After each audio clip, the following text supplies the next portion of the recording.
My name is Heather, and I'm sharing my story of healing and recovery through creativity as a means to inspire others who may be suffering or have suffered from post-traumatic stress disorder.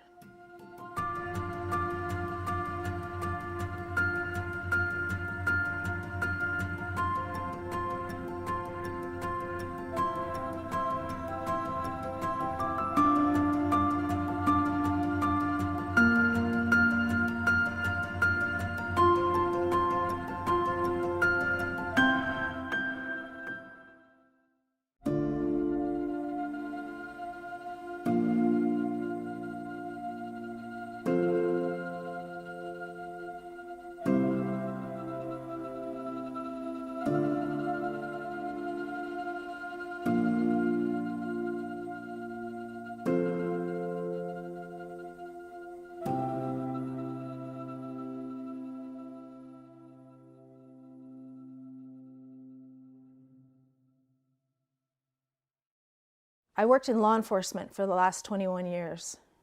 I loved my job. I lived and breathed my job. I was a promoted rank, and at the end of my career, I was in charge of my own section. But when my resilience ran out and PTSD settled in, my life began to flash before my eyes. Traumatic incidents that had happened to me over my career began to just compile and build up on me all at once. The most damaging one was the memory of a hanging that happened in 2011. I was walking into cell block to deliver some paperwork, and as I entered cell block, the cell guard was hollering at me that somebody was hanging and I needed to do something. I quickly ran into the cell block, climbed the pony wall, and using a knife that I carried on my side, I was able to cut the man down. As we landed, I checked to make sure that he was breathing, and I put him in the recovery position. I don't really remember a whole lot more than that, other than it was shortly after that I had received an award for making a decision that saved a life. But in 2021, that memory turned into a nightmare for me again. And I began to have nightmares and feeling horrible about it. I felt the anguish, I felt the worry, I felt the fear, I felt the responsibility. Everything that I should have felt back in the day that it happened, I felt at that time. And I became angry and upset. It played over and over in my mind, and I became hypersensitive. I couldn't sleep and I wouldn't eat. The next few days for weeks was torture for me, and I just couldn't really tolerate life. My window of tolerance was completely shut. I was so angry. I was being chased by past traumas all the time, including a childhood sexual assault and many other incidents throughout my career.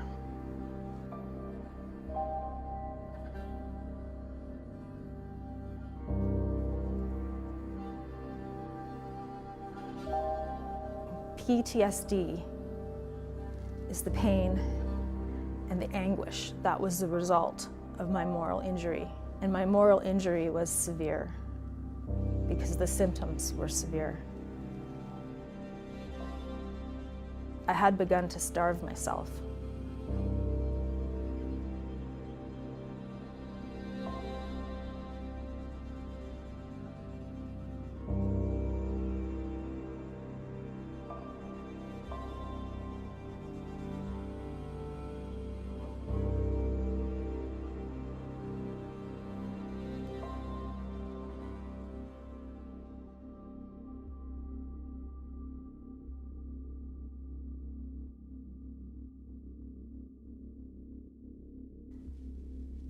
I just couldn't tolerate thinking about the past, the present, or the future.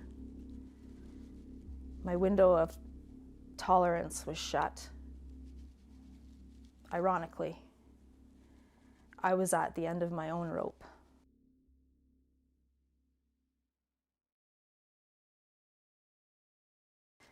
I was self-aware enough to know that I needed to seek help. I saw my family doctor, who immediately sent me to the crisis team at the hospital. The crisis team did release me rather than admit me into my husband's care. I went home to hide in my house as I didn't trust the community. I was afraid of anybody that was around me, and so I just hid. Only my family knew the trauma that I had sustained and how I was doing. I'm Carol, and I'm Heather's mom, and we're gathered here for the first time to talk about this journey that she's been on. We haven't really had a chance to sit and talk all together about it, so this might be a little bit difficult for some of us, I think, but also really important that we all cared about her. And we're people we're her family. We love her very much, and we're much affected by everything that went on. So. Okay, well, I'm Bethany Ran. I'm her youngest daughter. I'm Abby. I'm her eldest. I'm Travis. I'm her husband. I guess I'm a lot more upset by it than I thought because I'm going to be teary.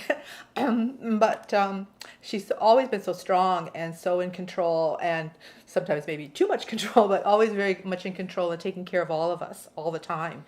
I mean, even when she's little, she took care of me, right?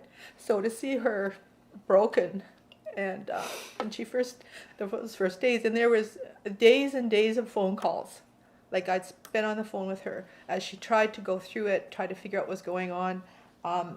And just so in that, and she couldn't do anything else. And she was just trying to understand what happened and trying to go through the events, and her strength at sensing that she knew something was really wrong and she needed to help herself. That was, to me, incredible. I mean, she's always been awesome, but that's a pretty awesome thing too, because I wanted to help her as much as I could, but I don't know what to do. Except to listen. Yeah. And for you, Beth, what? I felt like it was at a serious point because personally I felt like my mom was always the conflict solver in our family. Yeah.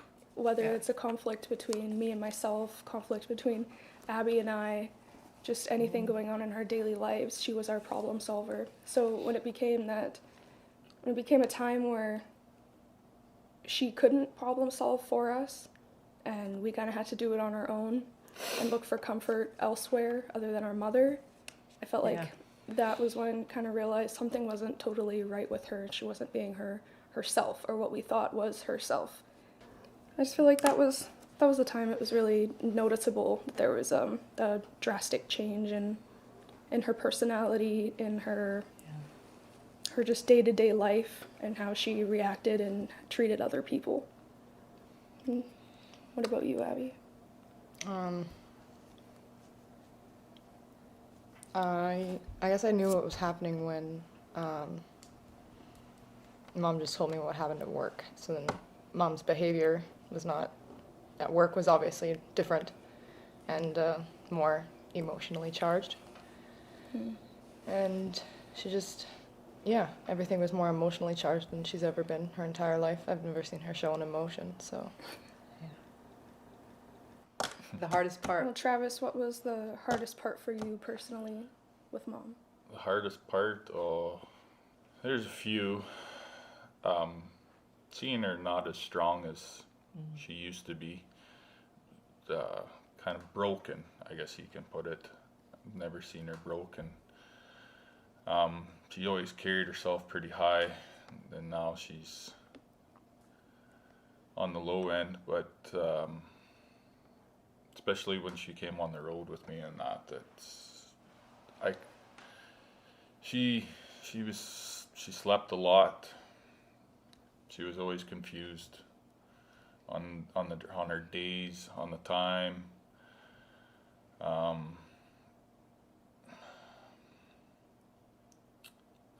don't. I think that's. Were your conversations different than what they were before she went through it? There wasn't much. I just let her speak. I listened. I didn't talk to her. Like, I talked to her, but I just more or less listened to her because she needed to express a lot. So I was just there for her to listen. Yeah. She needed something like that. So, and I was around her a lot, so I was more or less her leaning post, I guess. Sounding board. Yeah. So.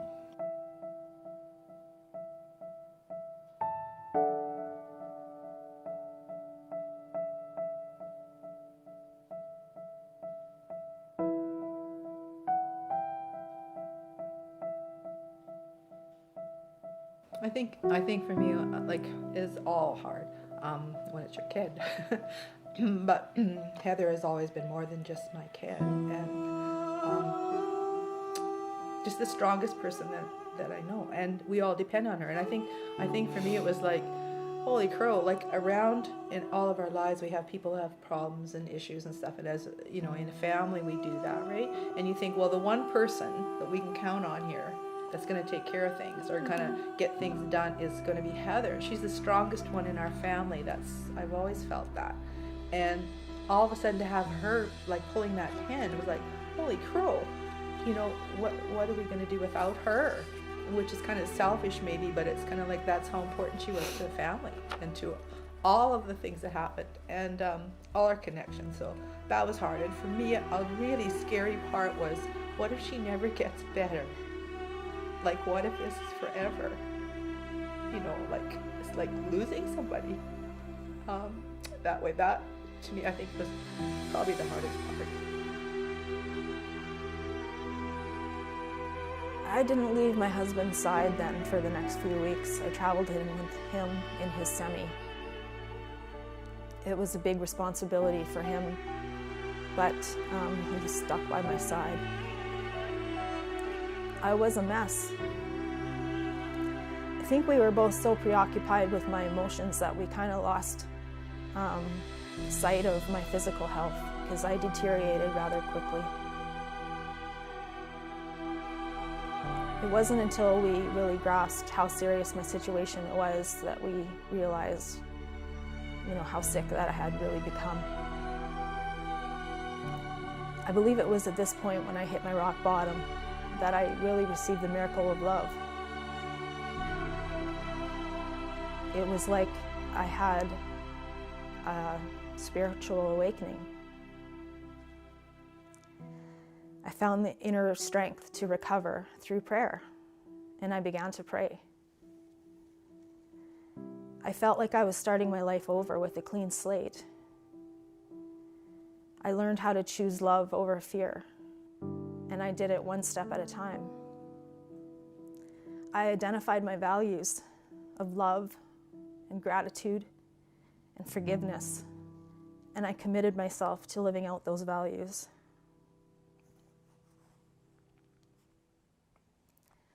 That's how I began to heal.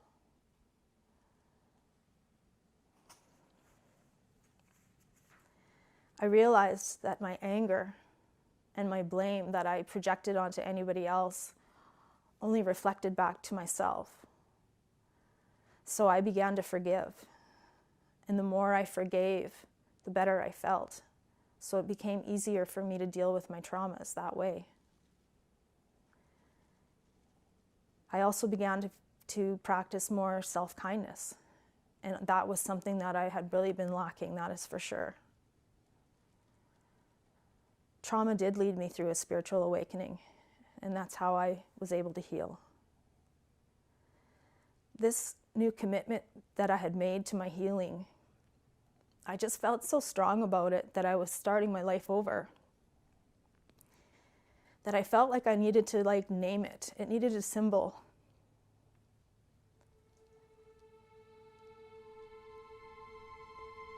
It was like reinventing myself.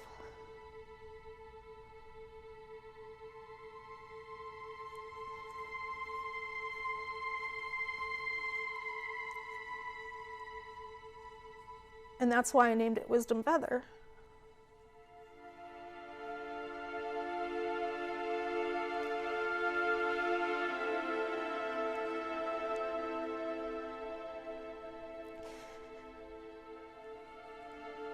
Wisdom Feather was like a new beginning for me. It's how I left my traumas behind.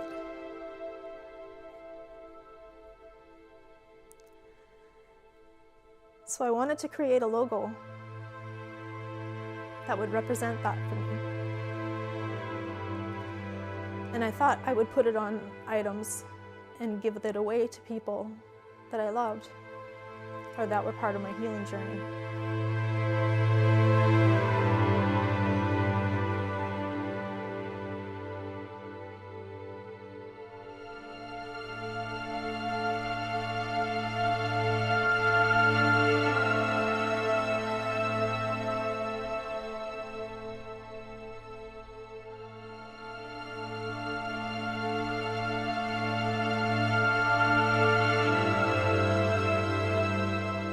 I reached out to my cousin Robert, an artist,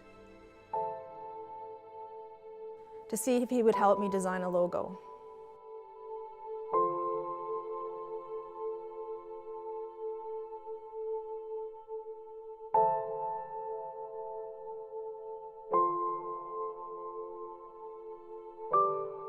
Rob's a photographer and was working on building up his portfolio.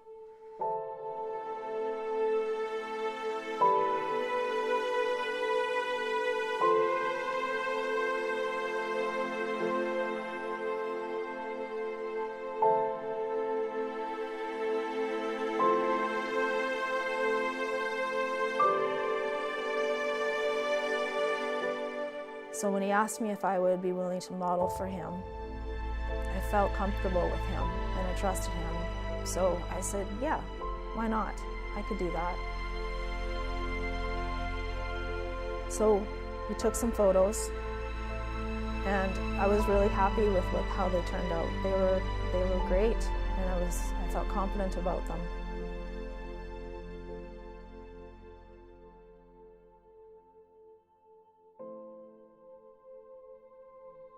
Well, those pictures were shown to a local producer who was casting for a TV show that was going to be produced right here in Medicine Hat called Angel Dust. I was actually asked to submit an audition for a role, a speaking role on that show. It was shocking to me because I'd never even done an audition before. Israel? I miss you, old friend. I've missed you too. Had a little bit too much to drink tonight. You know, it's been kind of rough lately.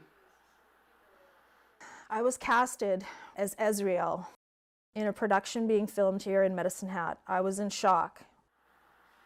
You've been gone a really long time, and me and all the angels, we're rooting for you, just awaiting your return.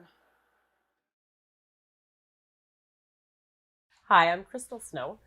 I'm the owner of Break the Chain Productions, Inc. in Medicine Hat, Alberta. And I met Heather on the set of my film Angel Dust. I was kind of worried because I knew she had never acted before. So I was like, please let her be able to act a little bit. I was just blown away. I couldn't believe she had never acted before. And I was so happy because she had the exact look I wanted for the role of Azrael. Heather's character, Azrael, will be coming back for season 2, and be ready because there's some real fun stuff we have her doing this season. When she first came into my life, I had no idea some of the issues in her personal life she was dealing with at the time. She hit it well, for sure. But getting to know her and just watching her progress through her PTSD and her personal traumas has just been, it's been an experience.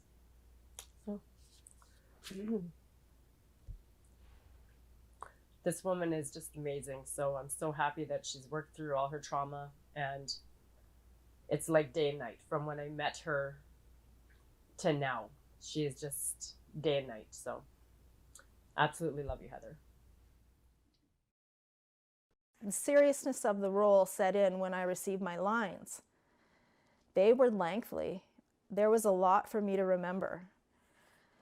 But I got busy and I recited those lines over and over and over again. I practiced and I practiced, and then trying to get into character. I spent a lot of time looking in the mirror, watching myself say these lines over and over and over. And I started to realize that it was actually good for me. It was good for my brain. It was good brain work for me. I was actually healing myself as I was practicing those lines and getting into character. We filmed in August 2021, and it was absolutely fantastic. I remembered my lines, and I loved every minute of it. I was surprised how comfortable I was in front of all the cameras, because there isn't just one camera, there's numerous cameras everywhere. And I was okay with that.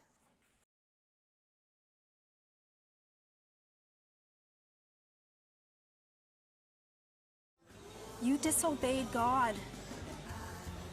She hasn't forgotten. You lost your wings 12,000 years ago. When you get them back this time, keep them. Finish your final assignment. Then finish off Lucy. You know you can do it. God knows you can do it. She wouldn't give you anything you can't handle. Remember that. I need to get going. Stay focused. I'll see you in heaven soon, my friend. I'll see you again soon as well.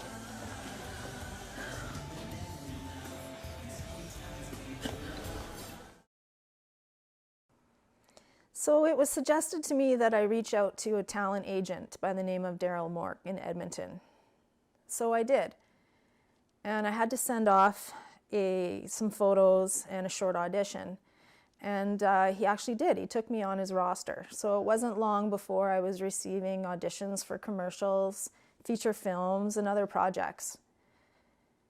As I would get these auditions, I would receive a script and immediately start to learn how to memorize lines. And I would work at it, and I would work at it. And it would be different characters. Each new audition was a new challenge. And it would be good work for my brain. I was building new synapses. To me, it was healing. It was good for me. It was a focus outward instead of inward. It was a way to push myself and think about other things. It was a healing practice for me. It really was. It helped me to heal from my trauma. I was forced to prove to myself that I could do it. And with each new role, it was a new challenge for me, a fresh focus.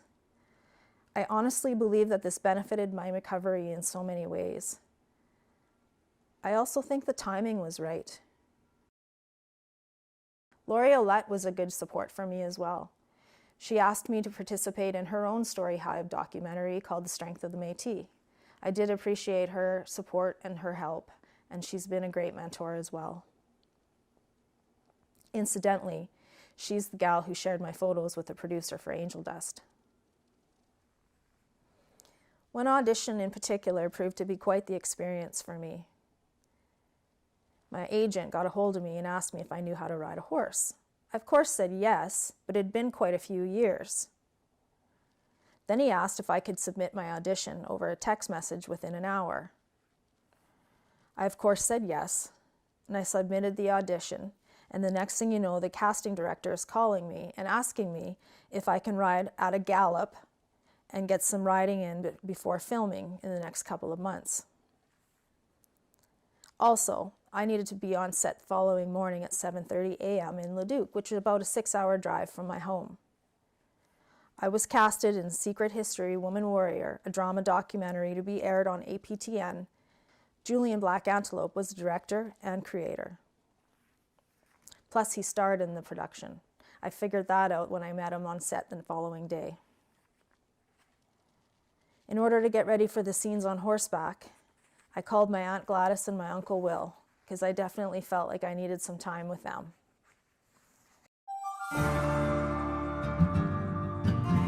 To treat my PTSD, I had been under the care of a psychiatrist and a psychologist, and I'd been doing quite well with the talk therapy and the right medication.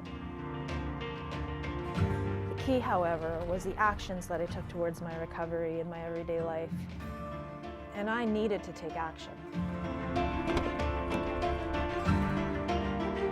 I needed to put into practice the strategies that we would talk about in my therapy sessions.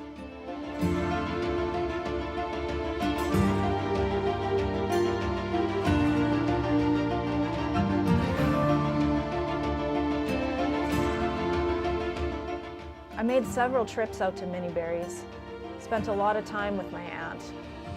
It was my aunt who pointed out how getting back on the horse for me was therapeutic and a healing path for me. I was reminded that I could trust and be confident in the saddle, close my eyes, let go of the reins, and be vulnerable and patient with myself.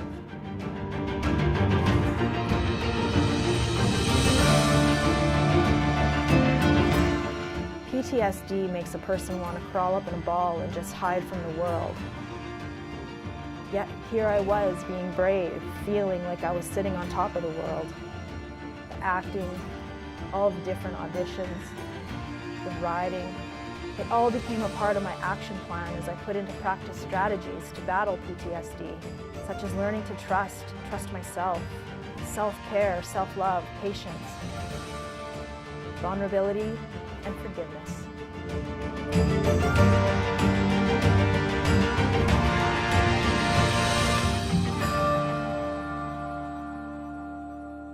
It had been 16 years since I rode, so getting back in the saddle felt a little bit scary at first, but it wasn't long before I was feeling confident enough to hop in my car and head to Longview, Alberta, where filming for my next role was to take place. Instead of being nervous about the riding, it was the memorizing all the lines that I had. When filming day came, I packed my car and drove to location. It was at a beautiful location called the Scott Ranch. The Scott Ranch hosts many different productions over the years. It's famous for it. It's a beautiful place, and I actually got to meet John Scott myself when I was there. In January of 2022, I got the opportunity to go into treatment. I attended the treatment center in Calgary called the Newley Institute, and I felt very fortunate to be able to go and was more than ready to go. I was involved in yoga, drumming, meditation, therapy, massage, and EMDR. EMDR was highly effective for me. EMDR is eye movement desensitization and reprocessing.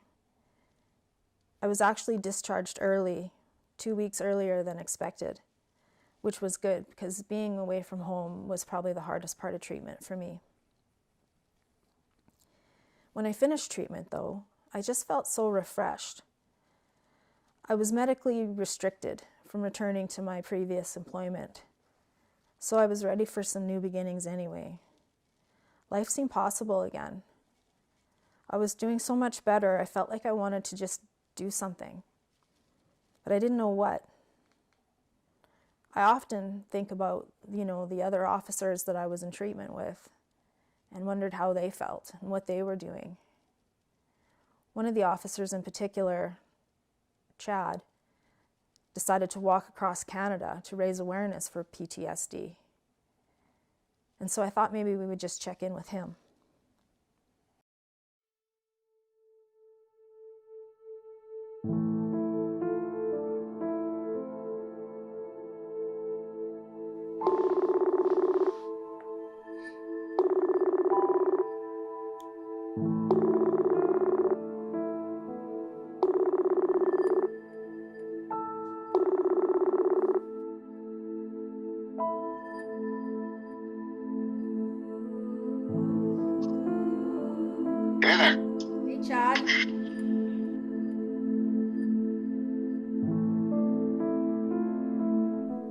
you up to today?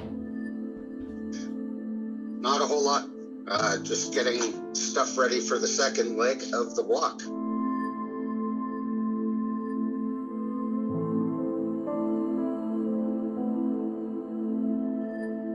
You get a new tattoo on your arm, or have you always had that one there? I did. No, I got this one just outside of Niagara Falls. Cool. With the little semicolon. Strikes up a lot of conversation. Yeah. And the right people know what it means. Yeah. Yeah, no kidding. Yeah, so.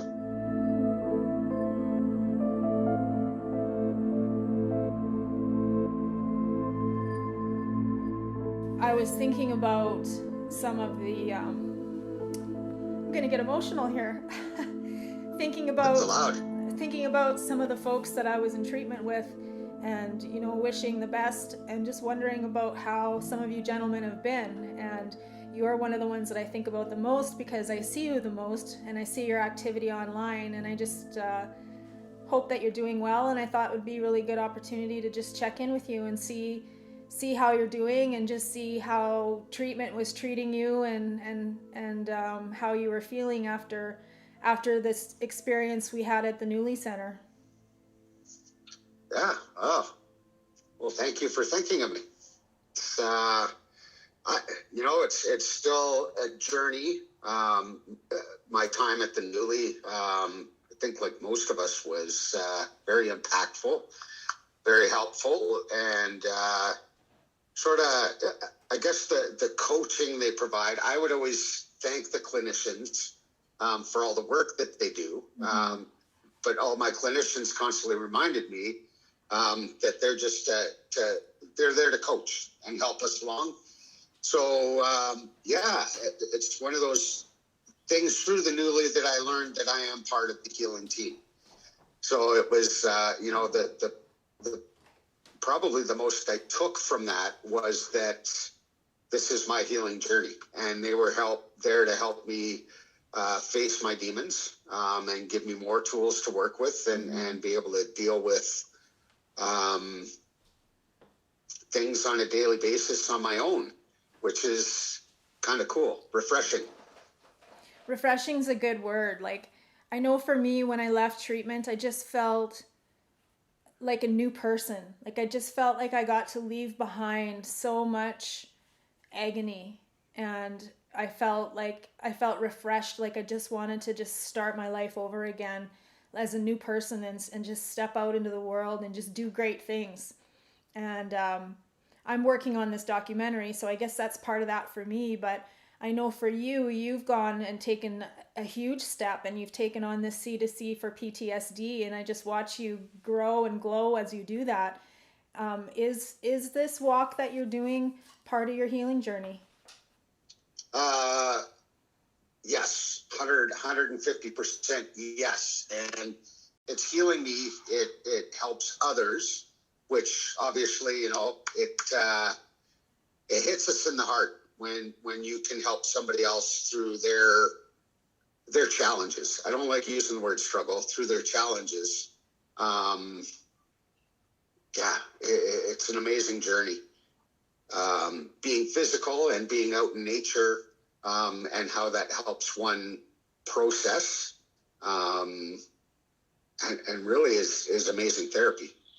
And it's so nice to hear about different types of therapy and different avenues people can take to help heal their PTSD. Like for me, I got in touch with my creative side, which was like, I would have even imagined that would be something that I would get involved with, but it has opened up new avenues for me, and it's been good for me, and it's taken me strides away from my PTSD that I almost forget that I suffered with it for so long. It's like I've just got this new life, so it's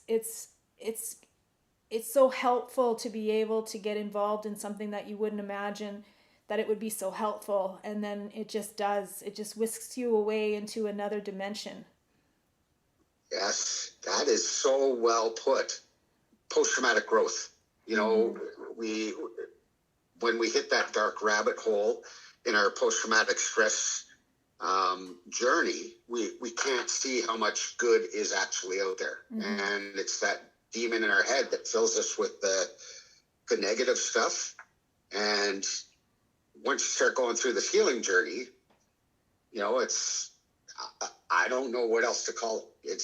There's so much growth, and you see all the good sides of everybody and everything that happens around us. But when you're going through the dark moments with mental health, and people start adding tools to your toolbox, and they help you, you see so much good. And you know, it's more frustrating watching the negativity in the world.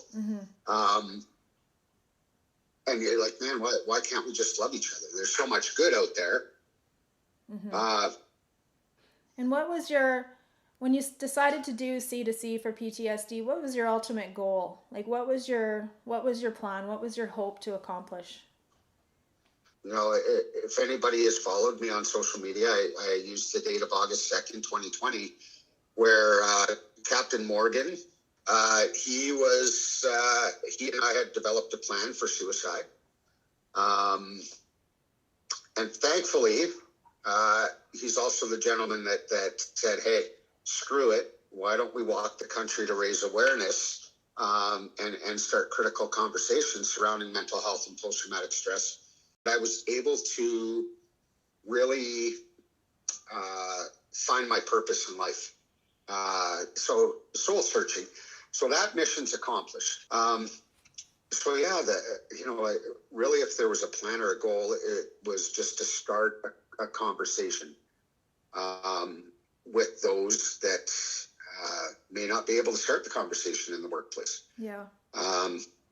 Be that voice for the voiceless, as somebody said to me the other day. Yeah, it's amazing how many of us have been kissed with post-traumatic stress.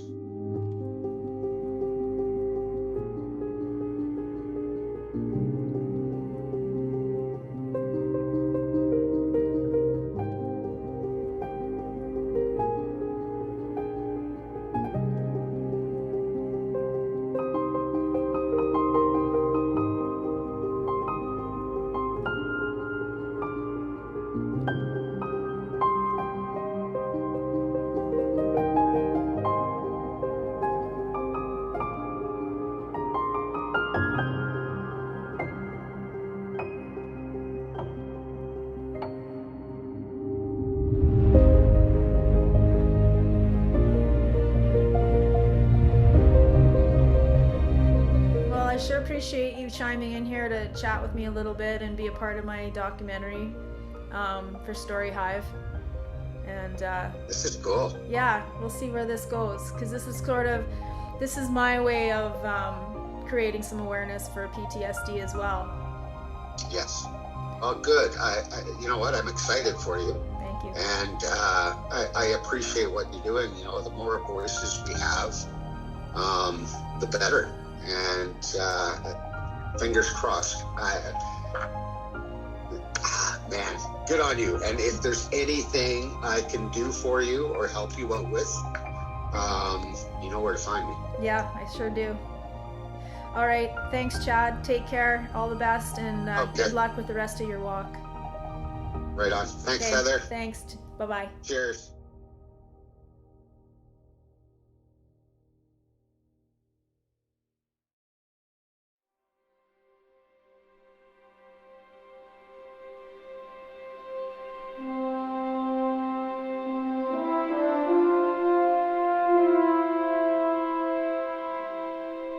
I have so many people to be grateful for.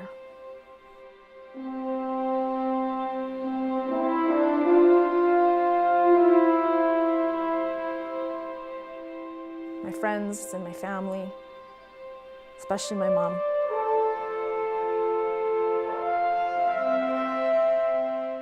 My cousin Robert, who's been a very special part of my healing journey. Without him, I don't know what I would have done.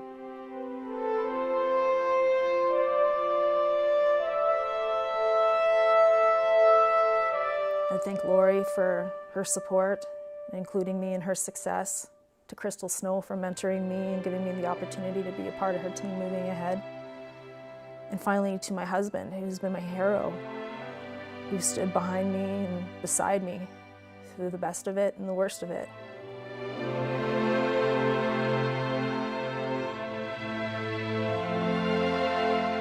My healing journey through the arts has been rewarding. It's been exciting.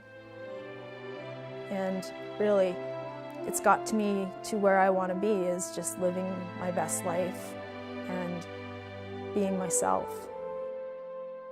It really doesn't matter where it goes from here. It's nice to just be able to know that I'm just doing what's good for me and what's best for me. And that I feel happy. PTSD is in my past, and it's not part of my future. And that's the best way that I can describe my healing, is that I'm looking ahead, and I've left a lot of pain behind me through forgiveness and love.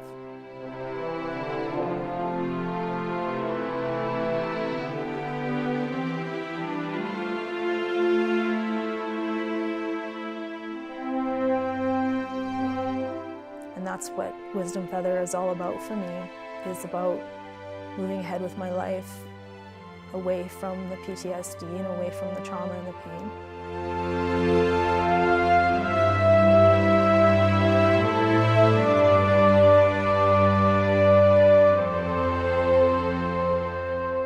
And just starting anew.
You speak of whiskey. Why does your government want to put more forts on our lands?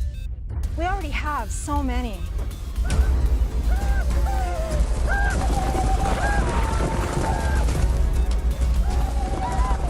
Don't shoot! Drop that rifle!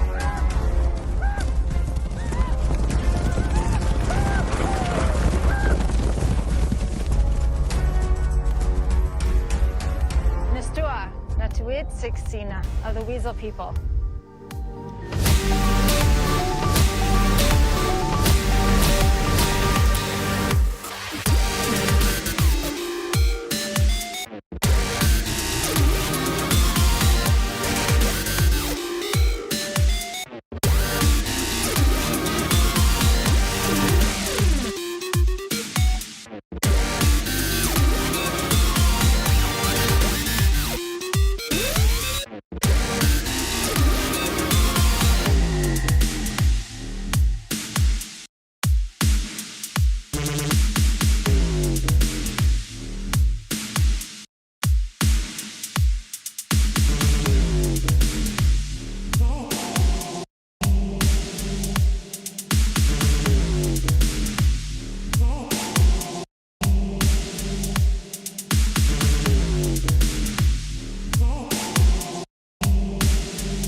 Gabriel, it's good to see you again.